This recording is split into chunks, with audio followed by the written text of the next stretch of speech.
Hi, I'm Joel Bloom, president of New Jersey Institute of Technology.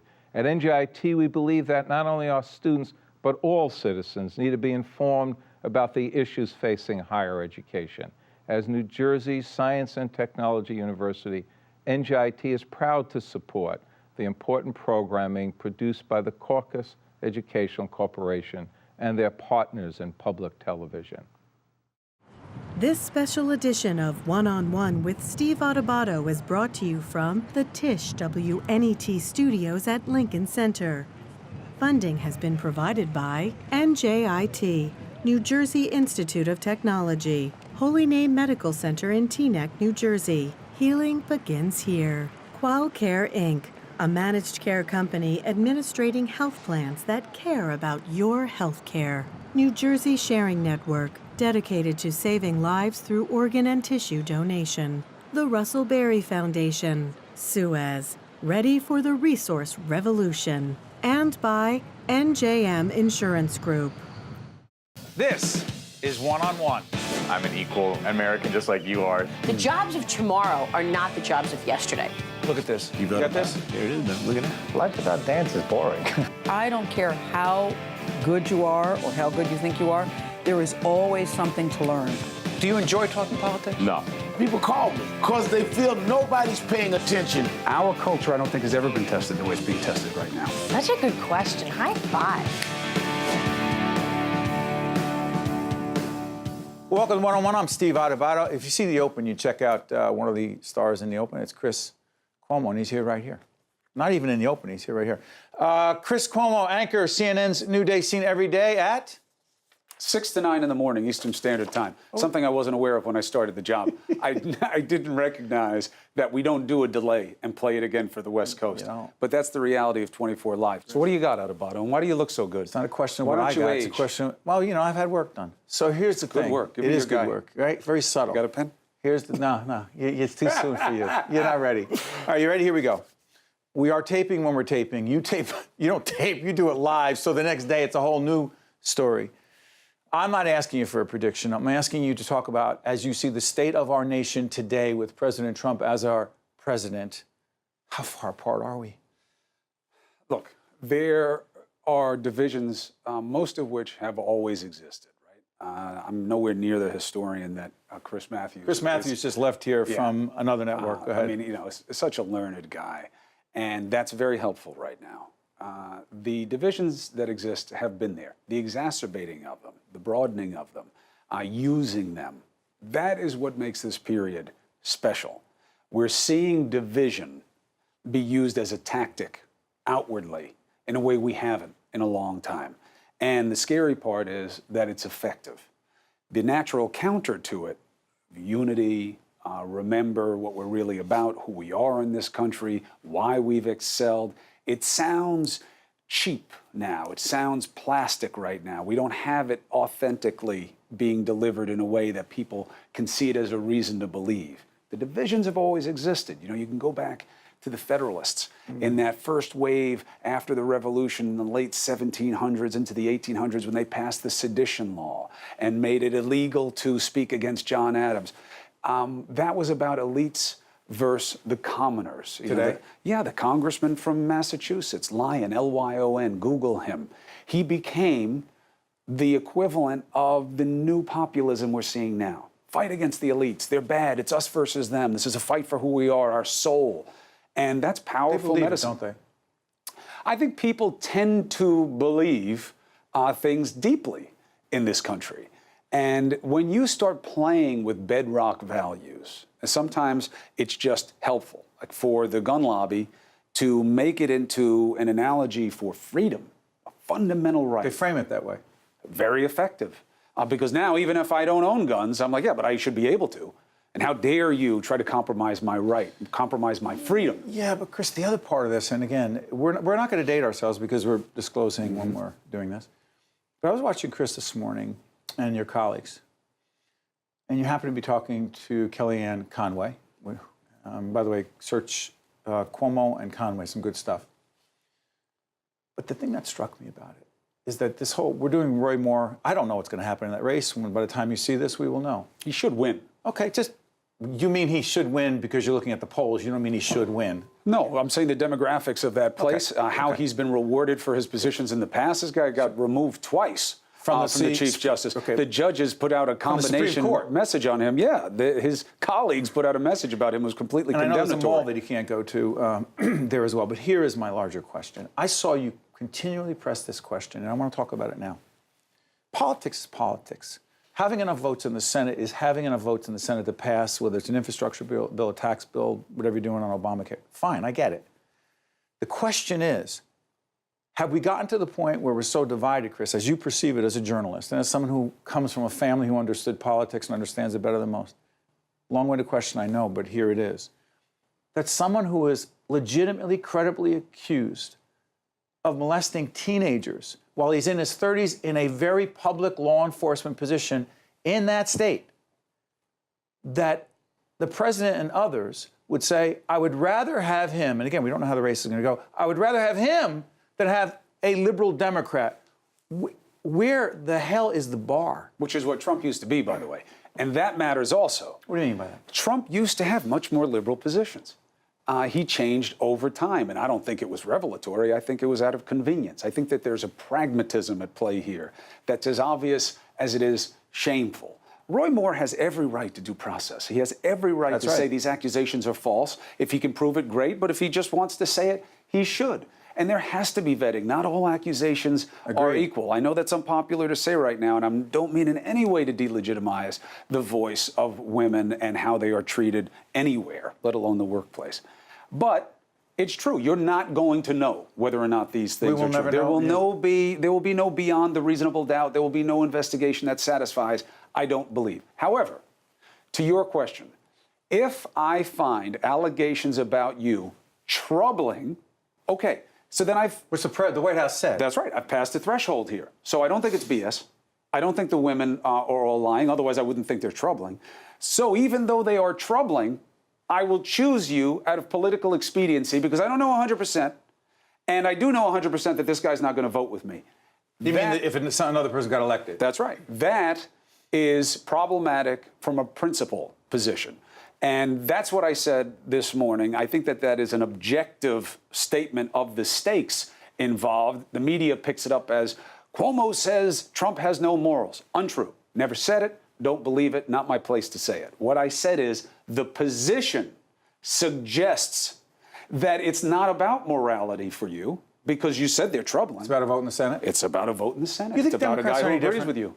In an effort to be fair, which is what we do at public broadcasting, and be balanced, fair and balanced. I don't know where I heard that before, but here's the thing. Do you think Democrats are any different? I know that as we're doing this show, Congressman Conyers has stepped aside, 88 years old. We don't know who's going to take us, but that's not the issue.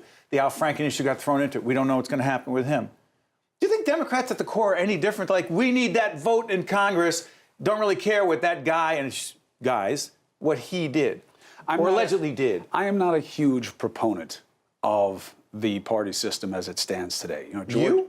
George Washington said, beware of parties. Beware of this alternating power struggle between factions. And I think that's where we are. Who's better, who's worse? It depends on what, in what moment, and who you're talking about. I do not think that Franken is the Democrats more. I know that's what the Republicans want to use him as, but it just isn't. The allegations don't stand up the way that I appreciate what you're saying, and I heard how you described this morning, and people could check out what you said, but there's the larger question. Do you think the environment we're in, and I'm going to move to the media in a second, do you think the environment we are in, when it comes to this massive and important issue of sexual misconduct in the workplace and other places? I don't like that word, by the way. What do you want? I'm not going to use abuse. I'm not going to use abuse because sometimes it's assault, and I'm not sure what word to use. What do you use? I think that this is part of the problem, is that it's not all the same. Roy Moore, you're talking about allegations of assault, and then you have the dating thing with the teens. That's a cultural question. That's a different Not sure how you date a 14-year-old, but go ahead. Well, no, that's assault, okay? That is, by definition, below the age of consent. But assault, criminal harassment, those are real categories. Civil harassment is a real standard. Remind folks to get a legal background. Then we have all these buckets of behavior that we need to reconcile culturally. But you do not want to throw them all together. You don't want to throw a Franken in with a Moore, and not because I give a damn that Franken is a Democrat. I don't care. You know, I'm a Cuomo. My father was nothing like the Democrats of today. All right. My brother is not that much like my father on different things today. They're different conditions, and neither different are you. circumstances. And I have such a built-in contempt for partisanship. The idea when people say to me, "Hey, I like you on TV. You should run for office." It bothers me like you just called my kid ugly. I mean, because you have to pick a party? Because and you don't believe the in the idea party that I system? would want to be in politics because I'm a good journalist, I see them as worlds apart. But Chris, people, listen, I'm not going to play up to you on this, but because your dad and I talked about this years ago. If you want to search our website, the greatest interview I've told you this before, I'll say again, by far, 27 years in the business, by far the most compelling, interesting interview, respectfully, not with you, with your dad. Check it out. But here's what struck me. Your dad was committed to public service. You are committed to public service. Are you saying that really good people who maybe happen to be journalists, who happen to be running a nonprofit, whatever they do, that if they have something to contribute, that is not the venue, the political venue, serving in public office is not a particularly effective way to make a difference? The state of things right now make it very difficult to say that's your best way to help society. The bar of entry is so high, it's so ugly. What is rewarded is so vicious. That my brother, people talk about him, what he's going to do. I wish he'd get out. The governor of the great state The governor Empire of New State. York is another Cuomo, and I wish he'd get out. I know he mocks me when I say this. It's all he wants to do is public service. He has no interest. He's good at it. In making money. That's your opinion. He has no interest in making money. He has no interest in doing anything else. He'd rather lose, just like Pop. I never thought Andrew would say it that way. I thought that he was more practical. Than that he saw the strain and the pain on Pop. Pop knew he was going to lose in '94. He knew he was going to lose. The governorship. Yes. And he did it protect it. anyway. And yes, and my brother said, "Pop, you're going to lose this race. You got to shut up about the death penalty. You talk about the death penalty all the time. People want it. You're against it." Pop said, "Then I lose. Then I lose." Andrew feels the same way. I feel that it's just so negative. Yeah. There's so little progress going on. There's so much currency in the division that I don't know why you get in there. You know, there's a story that your dad told me on the air that he told other people in an interview, and I believe it had to do with his mom, your grandmother. It was a Koch Cuomo thing. I believe it was the death penalty. And there are some people that said, "Mario, you're big, so strong, so tough, but you're so weak." I'll paraphrase, and you know the story when it comes to the death penalty. And he said, "Mom, I'm against the death penalty." She said, "Well," I believe your grandmother said, "Well, why don't you tell them that you're for the death penalty?" And then after the election, what did that mean?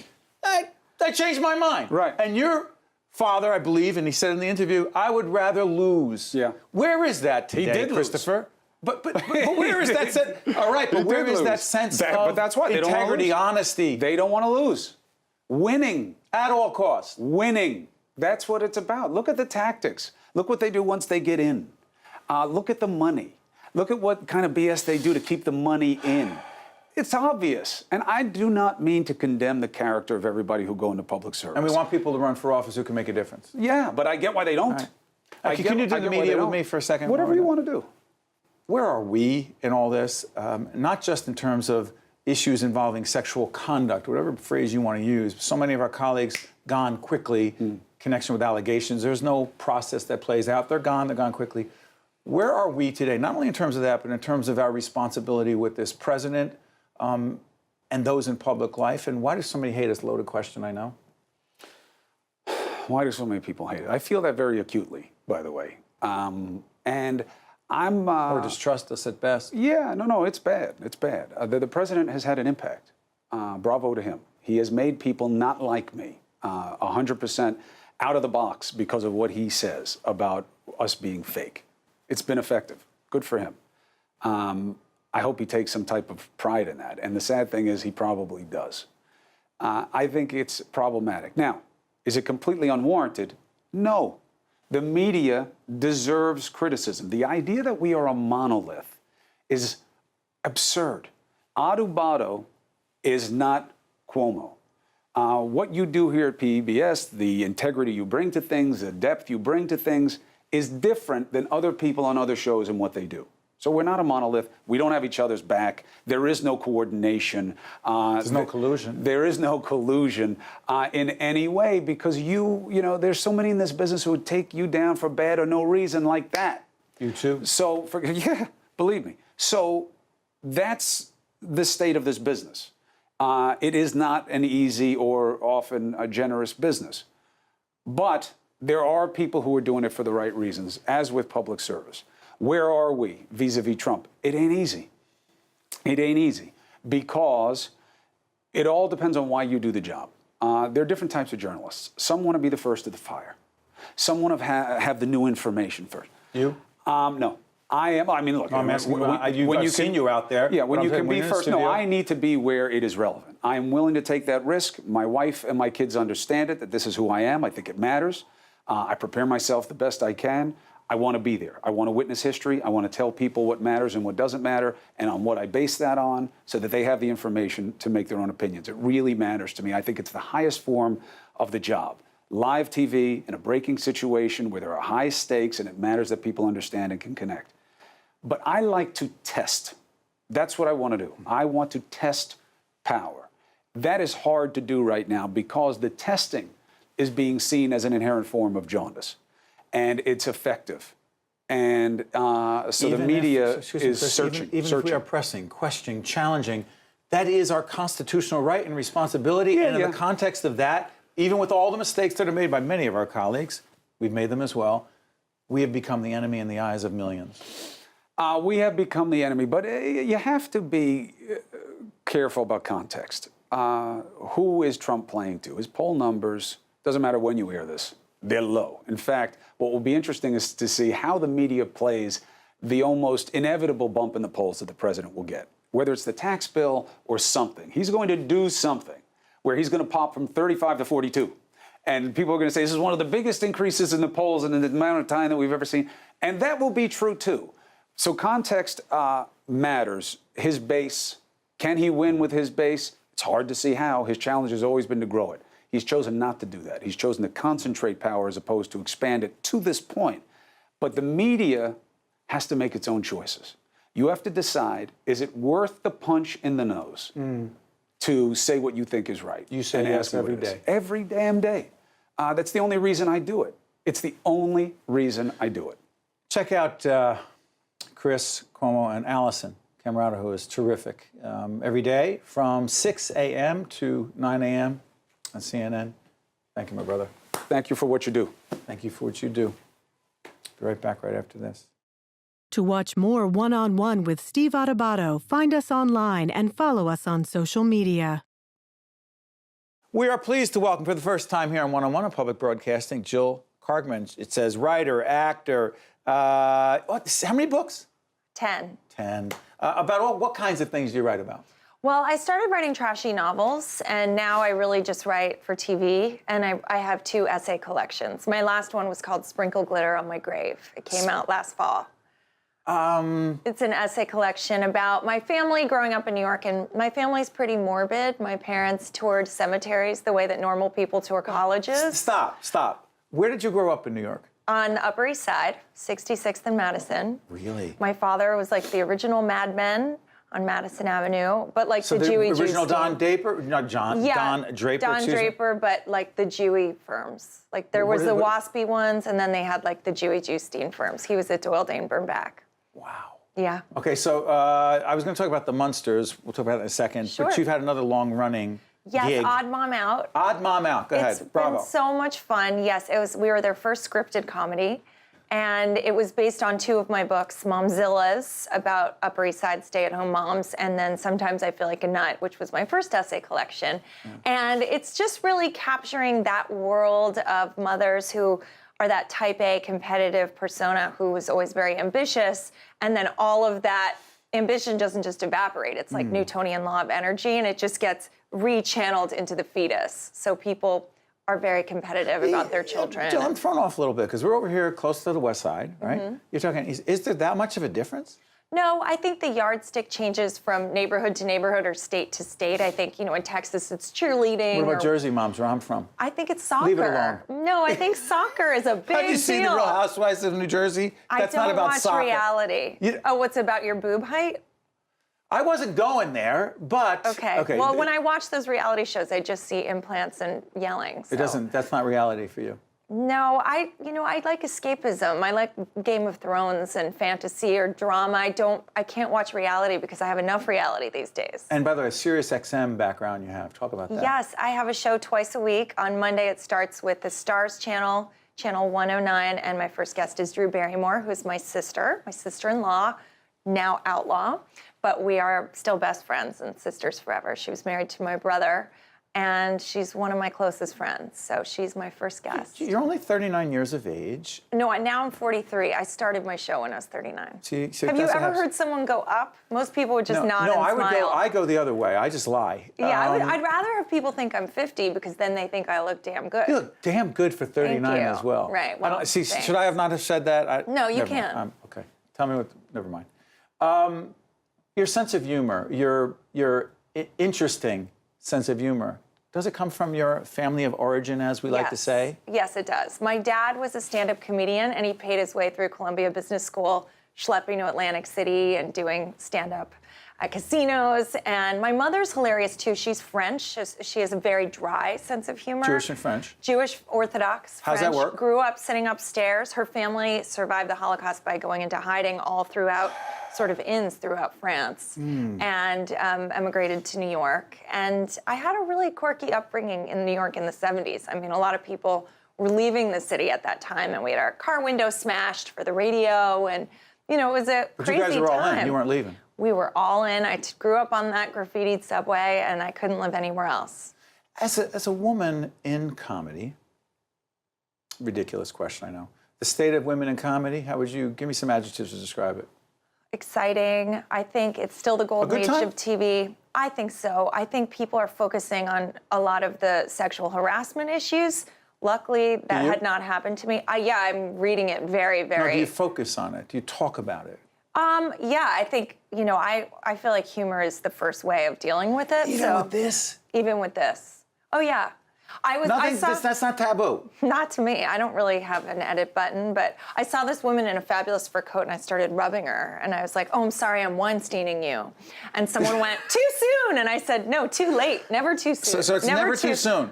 I tell my wife that, and she disagrees. She says way too soon for I think humor. You have to shine flashlights in the dark corners in order to be, illuminating what's going on in the world. Sorry for stepping on you here, but it doesn't mean that these things are not serious and don't have to be dealt with in a serious way, but you can still have a sense of humor in your mind in some of them. For sure, especially if it's at the expense of a predator. Give me some humor on Trump. I mean, for that, I do delve into my 6th grade self because I just want to go to, Orange Tyrant, No, come on, we don't do name calling in public broadcasting. Oh, okay. We don't, I'm sorry. Okay. Give me something else without name calling. Well, I think it's very difficult because I find him very infantile. So my first instinct is... You don't rise above? I think it's very hard to when he doesn't. I have zero respect for this person, so it's tricky. And he has sexually harassed 16 women. Allegedly?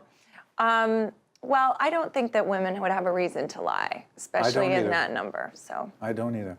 Can you do the musters for us real quick? Can you tell us? I'm working with Seth Meyers on it and Mike Shoemaker. They're producing it. It's for NBC. It's a reboot of the original, which I loved as a kid. And it's sort of a modern version set in Brooklyn. So they're around all these hipsters now, and it kind of begs the question, what is normal now? Because when it was on originally, it was sort of that American white bread world of television. And really, my show is about tolerance. It's about understanding people who are different. And ultimately, it's a love of family and sticking together. Would it be okay for me to say that I was in love with Marilyn? Yes, absolutely. I just want to disclose that. Great. Well, Lily. Oh, Marilyn, no the blonde. But yes. Yes, the blonde. Yes, Marilyn, yeah. All right, let's get off that real quick. You have a charity, everything's is called the... Oh, the River Fund. The River Fund. Yeah, real quick, talk about it. It's not my charity. You're involved in it. I work at the soup kitchen. We give away food. But you can go to river.fund, and, we always talk about starving children in Africa and stuff. There are starving children here. So that's what we do, and I'm sure Africa, of course, is just as worthy, but I feel this need to help kids that are nearby, and my kids... And I wake up at 6 a.m. and give out food, and they accept donations, they accept your time, whatever you can give. I think it's such a worthy cause. And I think it's really important for New York children to understand that there's problems in our own city as well. I want to thank you Thank for you joining so us. And much. hopefully it will not be the last time you join us in public broadcasting. Thank you for having me. I love PBS. One on One with Steve Adubato has been a production of the Caucus Educational Corporation, celebrating over 25 years of broadcast excellence. This special edition of One on One with Steve Adubato is brought to you from the Tisch WNET studios at Lincoln Center. Funding has been provided by NJIT, Holy Name Medical Center in Teaneck, New Jersey, QualCare Inc., New Jersey Sharing Network, the Russell Berrie Foundation, Suez, and by NJM Insurance Group. Promotional support provided by NJ.com, Small News, Big News, True Jersey, and by HipNewJersey.com. Live hard, work hard, play hard. You're from New Jersey, and so are we. Transportation provided by Airbrook Limousine, serving the metropolitan New York, New Jersey area. Do you know someone who's done something extraordinary for others, whether a community service or an act of heroism? That person may be a candidate for the Russ Berrie Award for making a difference. Help us pay it forward by honoring New Jersey's unsung heroes in their efforts to make a difference in the lives of others. The deadline for nominations is Friday, February 16th.